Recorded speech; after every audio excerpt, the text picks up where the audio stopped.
Good morning बच्चों।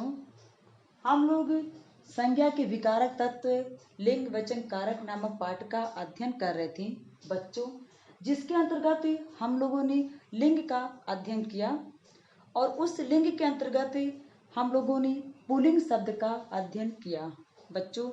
जैसा कि हमने आपको बताया था कि लिंग हिंदी में लिंग दो होते हैं, एक पुल्लिंग और एक स्त्रीलिंग, जबकि संस्कृत में 3 लिंग होते हैं, पुल्लिंग, स्त्रीलिंग और नपुंसकलिंग।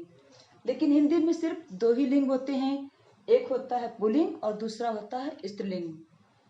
इसके पहले हम लोग पुल्लिंग का अध्ययन कर चुके थे कि किन किन शब्दों को हम पुल्लिंग कहते हैं और किन आधारों पर कहते हैं। जैसा कि मैंने आप लोगों को बताया था कि कुछ शारीरिक लक्षणों के कारण जो हमें पता चलता है उसे हम पुल्लिंग कहते हैं, और कुछ जो है अप्राणिवाचक तत्व ऐसे होते हैं जिन्हें हम क्रिया या विशेषण के आधार पर पुल्लिंग का निर्णय करते हैं। और कुछ ऐसे भी शब्द होते हैं जो नित्य पुल्लिंग होते हैं, यानी कि हम सदैव उसे पुल्लिंग के रूप में ही जानते हैं। आज उसी तरह से बच्चों हम स्त्रीलिंग के शब्द का अध्ययन करेंगे कि ऐसे कौन कौन से शब्द हैं जिन्हें हम नित्य स्त्रीलिंग कहते हैं। यहाँ पे देखिए, कुछ मैंने यहाँ पे शब्दों को लिखा है जिन्हें हम नित्य यानी कि हमेशा स्त्रीलिंग के नाम से ही संबोधित करते हैं। जैसे देखते हैं भाषाओं के नाम, तो बच्चों किसी भी भाषा के नाम को हम स्त्रीलिंग कहते हैं। जैसे हिंदी है, मराठी है, चीनी है, पंजाबी है, आदि जितनी भी भाषाएं हैं उन सभी की भाषाओं को हम स्त्रीलिंग जानते हैं। दूसरा है लिपियों के नाम। तो आपको पता होगा कि बच्चों की हर भाषा की अपनी एक लिपि होती है। चाहे कोई भी भाषा हो, बिना उसकी लिपि का अध्ययन उसका हो ही नहीं सकता। तो लिपियों के नाम जैसे देखिए देवनागरी, रोमन, अरबी, फारसी, ये सभी लिपियों के नाम हैं जिन्हें हम स्त्रीलिंग के नाम से जानते हैं। आगे देखते हैं तिथियों के नाम।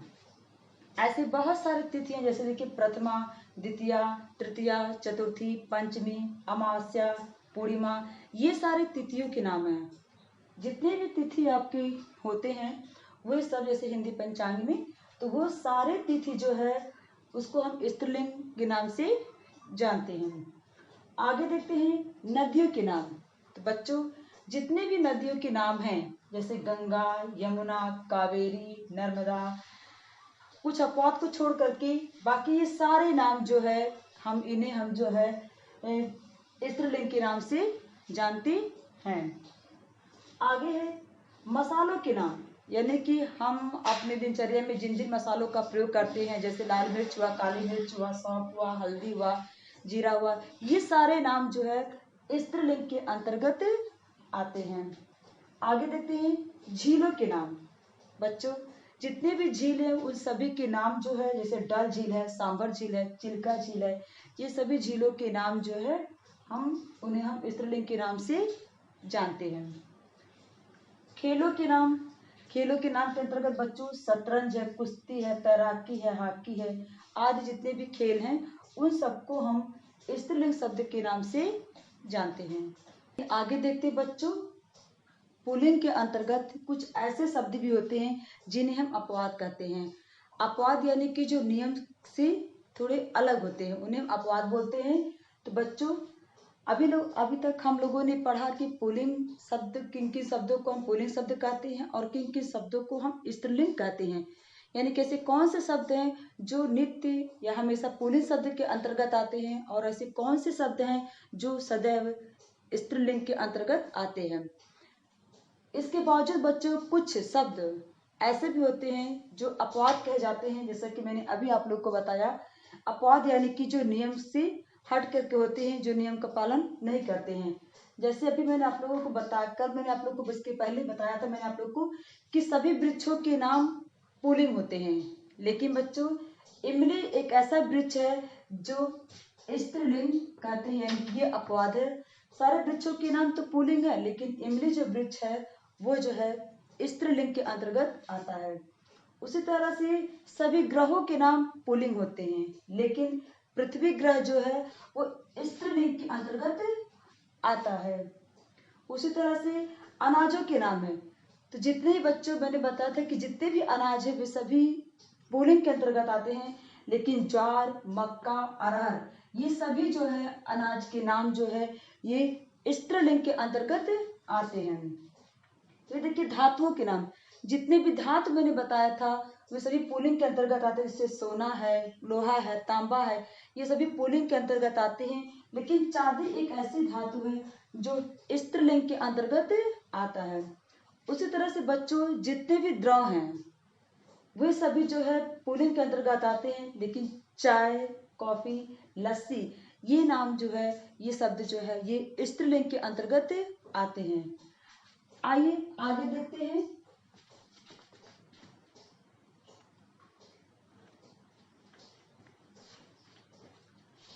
आगे देखिए बच्चों, पुल्लिंग, अभी मैंने बताया आप लोग को स्त्रीलिंग पुल्लिंग शब्द का निर्माण कैसे होता है।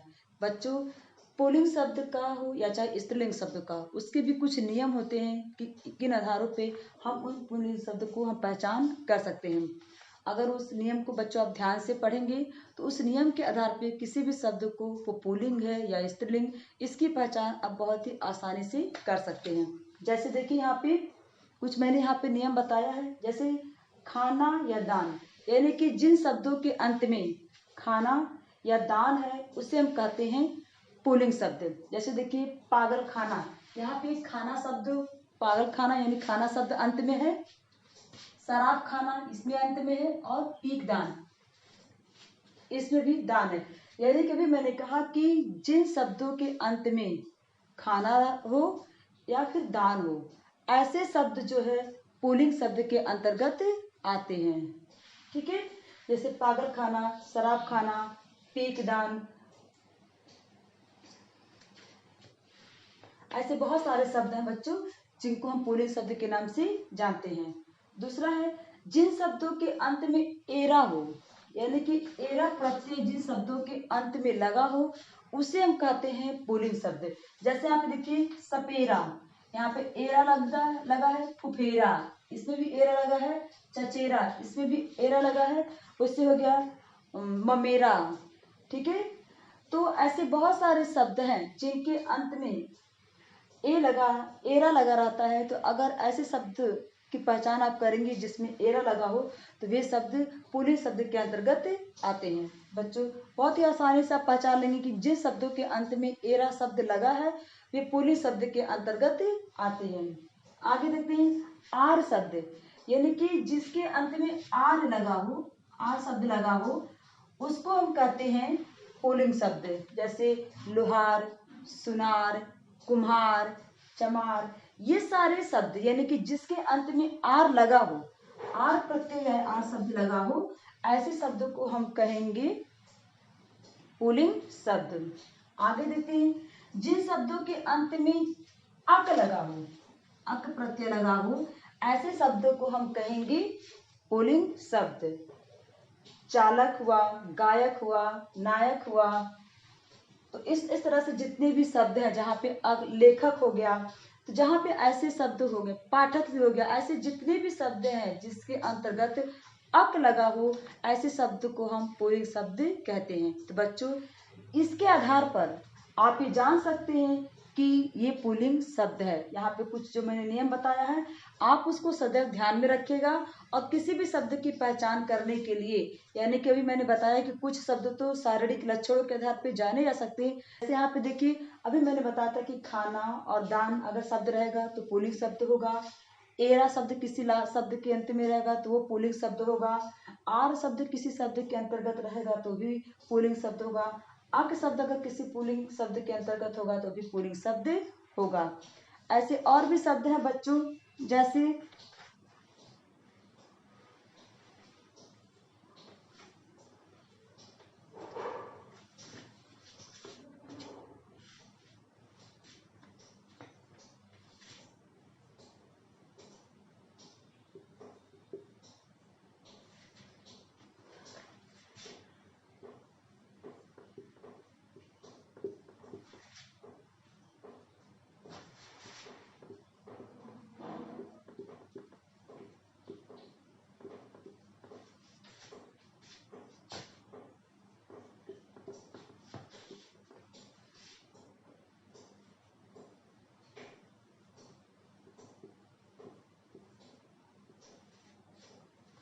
आप यहाँ पे देखिए बच्चों, यहाँ पे ऐसे बहुत सारे शब्द हैं, शब्दांश कह सकते हैं इसको, शब्दांश है। जैसे औड़ा, तो औड़ा शब्द से कितने भी शब्द बनते हैं, जैसे भगौड़ा, ठीक है, पकौड़ा।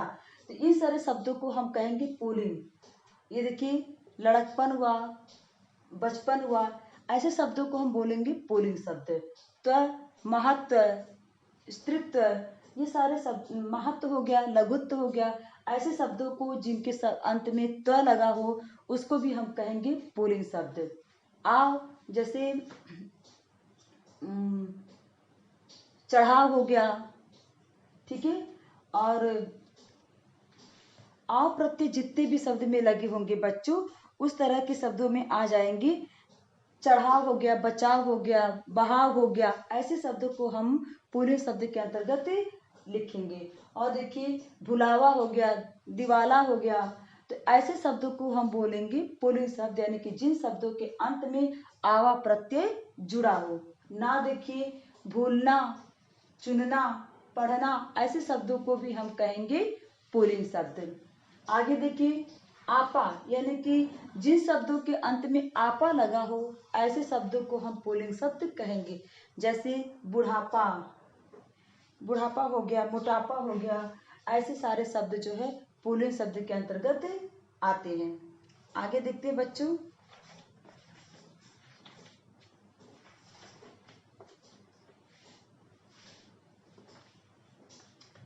स्त्रीलिंग पहचानने के नियम।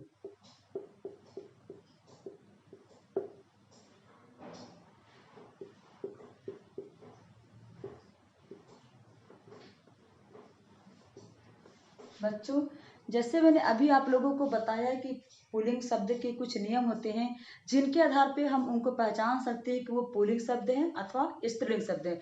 उसी तरह से कुछ शब्द ऐसे होते हैं जिन्हें हम स्त्रीलिंग कहते हैं, यानी कि उस नियम के आधार पे हम वो शब्द स्त्रीलिंग है इसकी पहचान करते हैं। आइए देखते हैं कौन कौन से वो नियम है।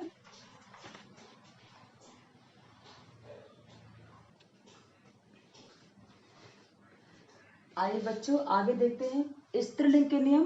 बच्चों, कुछ ऐसे भी शब्द होते हैं जिन्हें हम किन्हीं आधारों पे इसकी पहचान हम कर सकते हैं कि वो शब्द स्त्रीलिंग है या पुल्लिंग। जैसे कि मैंने अभी आप लोगों को बताया कि पुल्लिंग शब्द की पहचान करने के लिए जो नियम थे, वो किन आधारों पे हम पुल्लिंग शब्द की पहचान कर सकते हैं।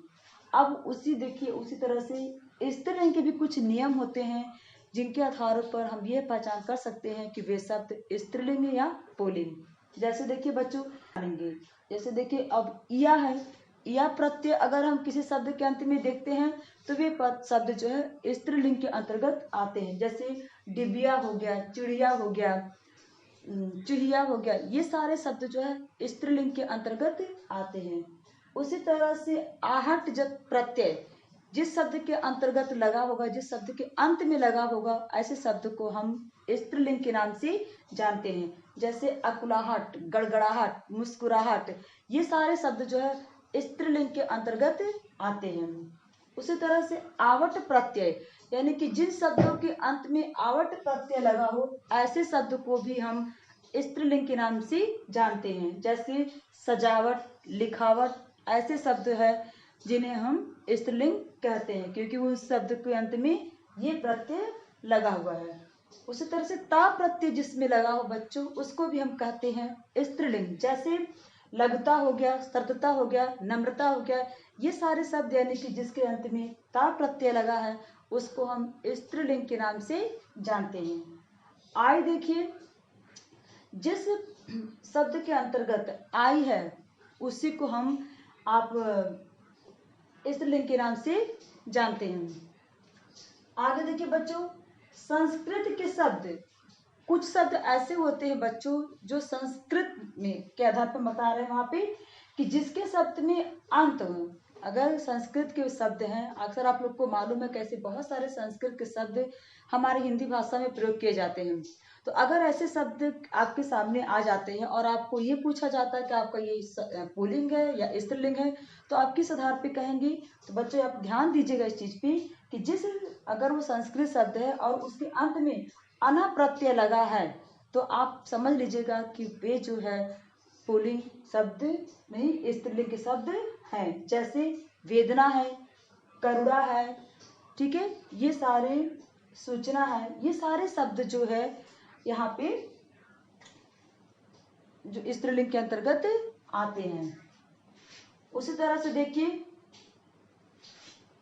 भावना है, कल्पना है, ये सारे शब्द जिसके शब्द अंत में अना प्रत्यय आ रहा है उसको हम कहेंगे स्त्रीलिंग के शब्द मानेंगे, ठीक है। उसके बाद देखिए यहाँ पे कुछ और शब्द हैं, जैसे जिस शब्द के अंतर्गत मतलब लास्ट में जिस शब्द के अंत में ता प्रत्यय जुड़ा रहता है उन शब्दों को हम कहेंगे स्त्रीलिंग के शब्द। जैसे यहाँ पे बच्चों रंगत हो गया, चाहत हो गया, बचत हो गया, ऐसे शब्दों को हम स्त्रीलिंग के नाम से जानते हैं। अब यहाँ पे देखिए ऐसे बहुत सारे शब्द होते हैं बच्चों जिसके अंतर्गत में आई प्रत्यय हो, तो आप उसको जैसे लिखाई हो गया, ढिठाई हो गया, पढ़ाई हो गया, ये सारे शब्द जो है ये स्त्रीलिंग के अंतर्गत आते हैं। इमा प्रत्यय बच्चों, अब देखिए कि इमा यानी कि जिस शब्द के अंतर्गत इमा प्रत्यय लगा हो ऐसे शब्द को भी हम स्त्रीलिंग के नाम से जानते हैं। जैसे कालिमा, नीलिमा, पूर्णिमा, ये सारे शब्द जो है स्त्रीलिंग के अंतर्गत आते हैं। अब यहाँ पे देखिए नी, जैसे मैंने बोला कि शेरनी, मोरनी, ये सारे शब्द जो है स्त्रीलिंग के अंतर्गत आते हैं। अब यहाँ पे देखिए बच्चों कुछ ऐसे शब्द जो संस्कृत है लेकिन अकारांत के शब्द हैं, जैसे कृपा है, हिंसा है, विद्या है, माला है, ऐसे शब्दों को हम स्त्रीलिंग के नाम से जानते हैं। तो बच्चों अभी इसके बाद में आप लोगों को कुछ और ध्यान रखने योग्य बातें बताऊंगी, देखते हैं।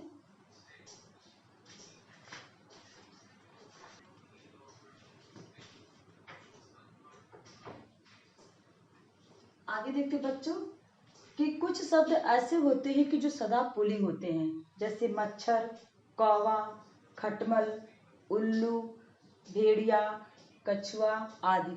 ऐसे शब्द बच्चों जो सदा पुल्लिंग होते हैं और इन्हें हम स्त्रीलिंग बदलने के लिए हम इसके साथ मादा का प्रयोग करते हैं। जैसे कि यहाँ पे देखिए मच्छर एक पुल्लिंग शब्द है, लेकिन अगर हमको स्त्रीलिंग में इसको करना होगा तो हम बोलेंगे कि मादा मच्छर, ठीक है। इस तरह से उसका हम स्त्रीलिंग पहचान करेंगे बोलते समय। उसी तरह से कुछ शब्द ऐसे होते हैं कि जो सदा स्त्रीलिंग होते हैं, जैसे कोयल, मछली, मक्खी, छिपकली, गिलहरी आदि। ऐसे शब्दों को बच्चों अगर हमें पुल्लिंग बताना होगा तो हम कहेंगे कि नर मक्खी या नर कोयल, नर मछली, नर मक्खी। इस तरह से नर आगे लगा करके हम उसको पुल्लिंग या स्त्रीलिंग का निर्धारण करेंगे। बच्चों आज के लिए इतना ही, कल हम लोग इसके आगे इसी पाठ को लेकर के आगे चर्चा हम करेंगे। आज के लिए इतना बच्चों, धन्यवाद।